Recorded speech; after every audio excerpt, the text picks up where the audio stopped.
یا نعوذ بالله پیامبر مثلا داخل اتاقش زنهاش به نوبت میومدن، اینم دم در نشسته بوده اسم نویسی میکرده، مثلا اونجا پشت در نشسته بوده، نفر اول فلانی، نفر دوم فلانی، نفر سوم فلانی، نفر 11م فلانی، تو دم در به عنوان مبصر نشسته بود این کار رو انجام داد. این همین توهین رو برای پیامبر ما نقل کرده، در 4 جای صحیح بخاری آمده. حالا من اینو خیلی خلاصه خدمتتون بگم، فقط روایتشو نشون میدم، یعنی دیگه واقعا یعنی جای نقد باقی نمونه، یعنی تحمل نقدش رو خودم ندارم بخوام نقدی نکته درباره این روایت خدمتتون بگم. صحیح بخاری، چاپ وزارت اوقاف عربستان سعودی، صفحه 59، کتاب الغسل، باب 12، روایت 268 از انس بن مالک. این دیگه از ابو هریره نیست. انس بن مالک خادم پیغمبر بوده، در خانه پیغمبر کار میکرده، غلام نبوده، اونجا خادم بوده. که قال کان النبی صلی الله علیه و آله نعوذ بالله یدور علی نسائه فی الساعه الواحده من الليل و النهار و هن 11. میگه نعوذ بالله پیامبر بزرگوار اسلام در 1 ساعت از شبانه روز با 11 نفر از زنهای خودش نزدیکی میکرد. میگه من به انس گفتم او کان یطیقه، آیا واقعا تواناییشو داشت پیامبر؟ قال كنا نتحدث انه اعطي قوه 30. میگه ما با هم دیگه میگفتیم، ما حرف میزدیم با هم دیگه، بحث میکردیم، نتحدث یعنی با هم حرف میزدیم، که یعنی این اعتقادمون که پیامبر قدرت 30 مرد رو داشته. این یک جای صحیح بخاری. باز همین صحیح بخاری روایت 284 این یکی هم داره که پیامبر در 1 شبانه روز با 9 تا از زنهاش، اون 11 تا بود، یکی 9 تا داره. در 1 شبانه روز، در 1 ساعت، در 1 ساعت از شبانه روز با 9 تا از زنهاش این کار رو انجام میداد. روایت بعدی روایت 5068 دوباره خدمتون عرض کنم، همین روایت هست که پیامبر در 1 شبانه روز با از 9 تا از زنهاش این کار رو انجام میداد. روایت 5215 باز همون روایت که پیامبر در 1 ساعت، در 1 شب، در 1 شب دیگه نگفته 1 ساعت، اونجا 1 ساعت داشت، اینجا 1 ساعت دیگه نداره، در 1 شب با 9 تا از زنهاش به هر حال نزدیکی میکرد. خب این روایت خیلی رکیکه، خیلی سوال در این روایت هست. اصلا انس از کجا فهمید پیامبر این کار رو انجام داد یا انجام نداد؟ مثلا رفت خونه همسرش سر بزنه، تو از کجا خبر شدی؟ پیامبر اومد بهت گفت مثلا من رفتم مثلا خونه حفصه بودم الان این کار انجام دادم، بعد رفت خونه بعدی، خونه عایشه رفت گفت این کار انجام داد، پیامبر برات نقل کرد مثلا قصه کرد برات تو تعریف کنه. اومد خونه بعدی دست بلند کرد انس اینجا انجام شد، رفت خونه. خب پیامبر بهت گفت، اگه پیامبر بهت نگفت از کجا فهمیدی؟ زنهاش اومدن گفتن به که اینم خیلی بعیده که زنهای پیغمبر امهات المؤمنین بیاد برای انس بن مالک نقل بکنه الان پیامبر پیش ما بود ما این کارا رو انجام دادیم، تعریف کنه براش، که اونم جوانی بود دیگه، درسته؟ بچه بود، سنی نداشت. بیان برای خب بچه پیامبر بیاد تعریف، پیامبر برای تعریف کرده یا زنهاش؟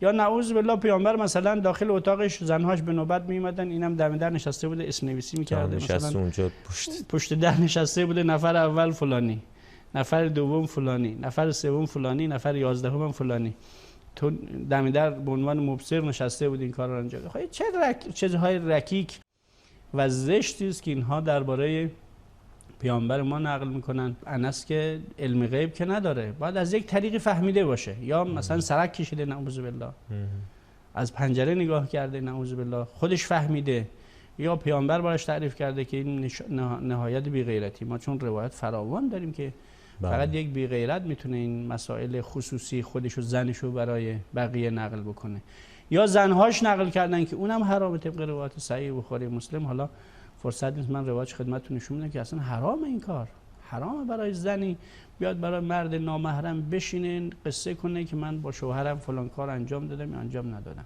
چه ضرورتی داره با انس بن مالک آدم؟ اصلا چه ضرورت داره این روایت در صحیح بخاری مسلم باشه؟ میخواد چه حکمی رو بگه؟ چه چیزی رو میخواد ثابت بکنه برای من و شما؟ حکم اختصاصی پیغمبر 9 تا زن داشته، به ما چه؟ کی انجام شده کی نشده؟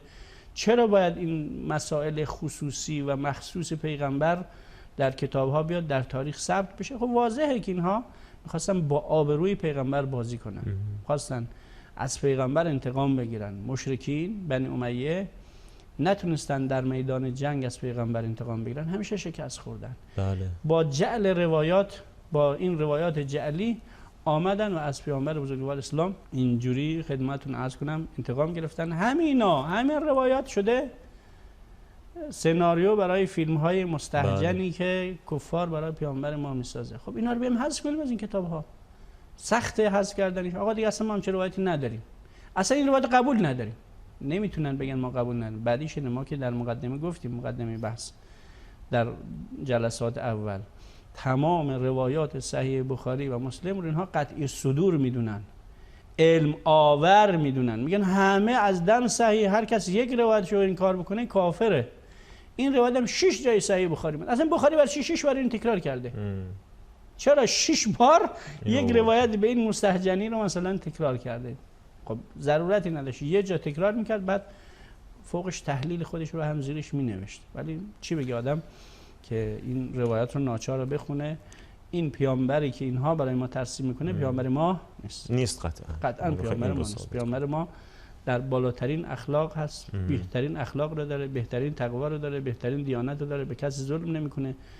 پیامبر ملک از ملائکه خدا رو کتک نمیزنه. ولی پیامبر اینا هم عصمت پیامبران رو زیر سوال میبره، هم اخلاقشون رو، هم عقلشون رو. یعنی ما با یک پیامبر مواجه هستیم که 3 بار دروغ میگه طبق نسبت دادن به حضرت روایت صحیح بخاری و صحیح مسلم. و بعد این دروغ ها باعث میشه که این پیامبر خدا خلیل الله، پیامبر اولوالعزم خدا، در قیامت نتونه کسی رو شفاعت بکنه، خودش گرفتار میشه. یعنی خودش باید در قیامت پاسخگوی این 3 تا دروغی که گفته باشه، نمیتونه کسی رو شفاعت کنه. خب این خیلی رکیکه، خیلی رکیکه. بعد همون پیامبری که نعوذ بالله غیرت نداره، ناموسش رو میفرسته برای اینکه یک پادشاه ظالمی بتونه بهش تجاوز کنه، اصلا میفرسته زنش رو برای زنا، برای حفظ جان خودش. این خب خیلی رکیکه. هیچ مردی غیرتمندی جانش رو در چنین جایی حفظ نمیکنه، ولو پیامبر خدا باشه. جانش انقدر ارزش نداره که اینجوری به ناموسش اهانت بشه. بعد اونجا حداقل میتونست دعا کنه، همون کاری رو که خود حضرت ساره کرد، میتونست دعا بکنه. یا مطالب دیگه که خدمتتون عرض کنم درباره خداشون گفتیم، اینا در نبوت هم به شدت لنگ میزنن. مباحث اخلاقی خیلی رکیک درباره پیامبران نقل کردن که مثلا در 80 سالگی خودش رو ختنه کرد. خب چه ضرورتی داره وجود چنین مطالب سخیفی که قطعا از اسرائیلیاته، قطعا از یهود وارد دین اسلام شد و راوی همه این هم یک نفر، ابو هریره.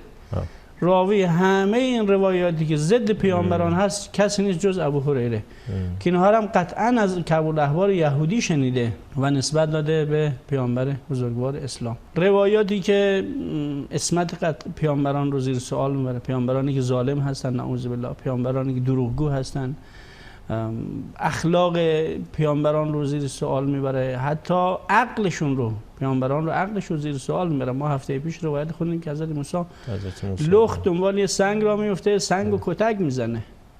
شما تصور کنید یک آدمی که میاد سنگ رو با عصا کتک بزنه، اینقدر کتک میزنه که رده عصایش رو سنگ میمونه. چه عصایی، چه زوری مثلا. ولی خب این چه روایاتی است که اینا نقل کردن. پیامبری که اینها برای ما ترسیم میکنه یک پیامبر خطاکار، دروغگوی، بی غیرتی نعوذ بالله و کم عقله.